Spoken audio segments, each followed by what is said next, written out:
Hi guys, welcome back to another weekly art project. If you're new here, I'm Robsta. I'm an artist from Ontario, Canada, and this year I've been documenting my process of my projects that I pretty much already do weekly and posting them every Friday on YouTube to show you guys how I did them and the outcome and what I've been working on.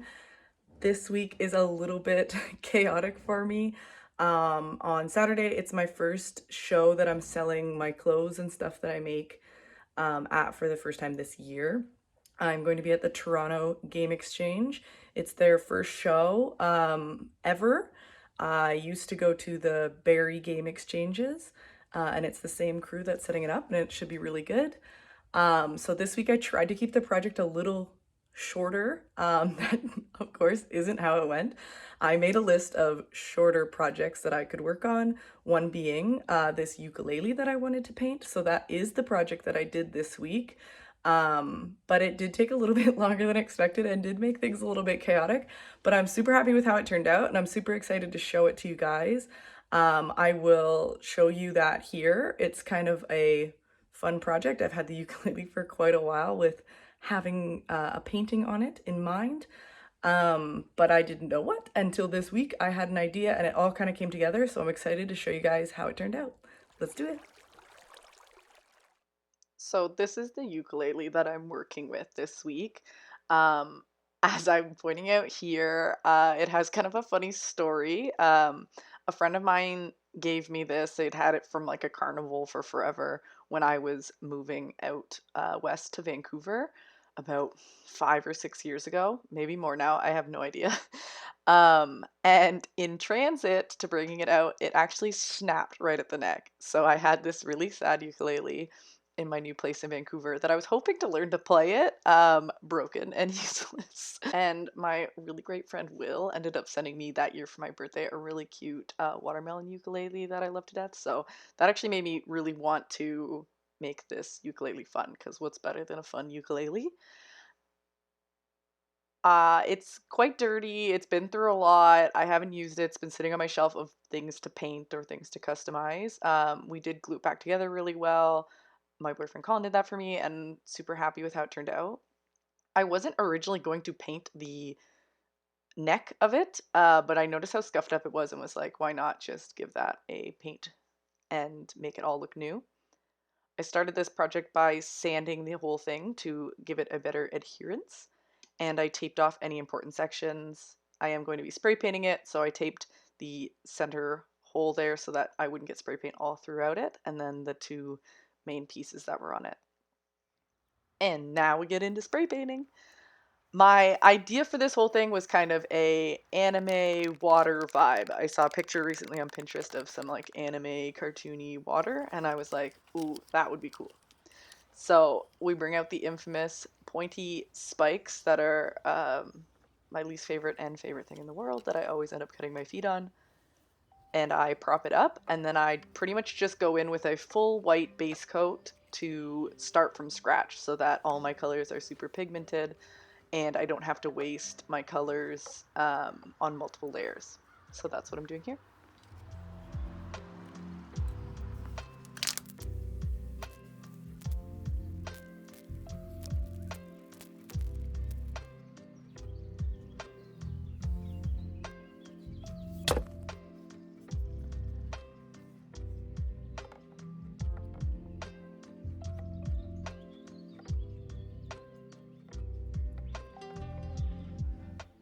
Then to save me a bunch of time painting, I just go in and spray the entire thing blue to be the base of the water. I did have this kind of cool green left over that I thought would be a cool addition to this whole thing to kind of make it look like seawater. Like I wanted to have a two-tone color. I thought I had a darker blue and I was going to go light blue to dark blue. But instead I had this green that I thought would be really cool, and then it didn't spray very well, so it doesn't end up being that much a part of it in the end. But it was a nice thought. This is the final result after everything had dried. I also started to realize that it was maybe too much of one color. As I said, I wanted to have maybe a gradient, which I didn't. So then I was thinking I did want that stem not painted so that it was kind of a break in the color and kind of a contrast to the color. So I sat on it overnight and actually decided that maybe I was going to make the stem more of like a sand, and that the water was washing up on the shore on both sides, maybe like a little bit of a sand bar, a little break and everything. So I decided to go in with that first just to get it out of the way and see how it looks and kind of work around it.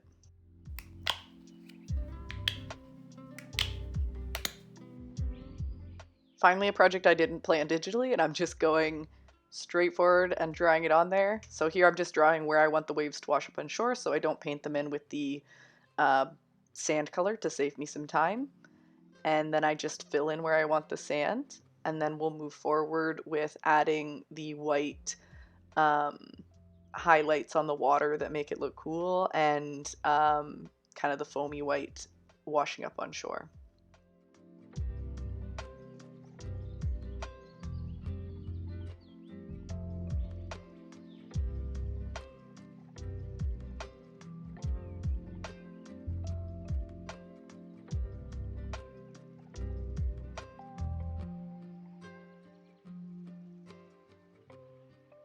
Then I just go in and sketch out where I want all of those white water lines to go on top. This is when I was starting to realize, where did I want it to stop? Did I want to wrap the entire thing? Did I want it to just go down the sides? And then it was going to be on the top as well. But I kind of struggled with this a little bit. I'm really happy with what I decided to do. I almost put it everywhere except for the very back. It gives kind of a nice break, and realistically that's not going to be what's shown when it's hanging up on the wall or even if someone was playing it. So I just go in with a white Posca marker and fill this all in. Roughly everything needed about 2 or 3 coats, depending how saturated I did it the first time. But that was the plan, was that it was going to be kind of simple. The Posca markers are really simple to paint with. It doesn't take a crazy amount of accuracy because it's like drawing with a pencil over using the paintbrush. So, yeah, that was the point. I mean, it did take longer than expected because it was obviously pretty intricate. Um, but yeah, enjoy the process of me filling this out. Hopefully, it's a little bit relaxing for you. It was not for me. Well, kind of. I kind of lost myself in it, but I was mostly just worried about ruining other parts of it with my hand as I went along. But yeah, enjoy.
Once I finished all of that, I went in with a clear coat to seal it and make it complete. Again, I'm spray painting. I thought it was warmer days. It was kind of not warmer days. It was a little bit cold, so I did see some cracking from the spray paint on my white Posca marker, but it kind of cool. It adds quite a water effect to it, and I'm really happy with that. And then here's a not at all satisfying video of me peeling off any of my taped areas. And you'll also see in the reveal coming up here that I decided to add some texture to the sand and some little Patrick starfish guys sitting on the beach. Here is the final result. I'm really happy with it. It kind of gives me, if you don't realize, I'm glad I added the sand, because if you didn't see the sand, it kind of is like a blue cow. But it's so cute. I'm really happy with it. It's almost like a Lilo and Stitch Moana vibe. It almost kind of went Disney water. But it's so cute. I can't not see a cow. Maybe I've been staring at it for too long, but I hope you guys enjoyed this. Um, and coincidentally, I was given an extra ukulele by a friend this week who had no idea I was doing this and asked if I wanted this ukulele to paint or customize. So I'm definitely doing another one in the future. Let me know what you guys want to see on it. I might have an idea brewing, but I'm always open to suggestions. But thank you guys so much for watching. I hope you enjoyed this video. Um, I would say it was a simpler project, but it wasn't. It was just like any of my other weeks, so that's good for you guys. If you guys want to see anything specific this year, let me know. And if not, I will see you guys next week. Bye, guys.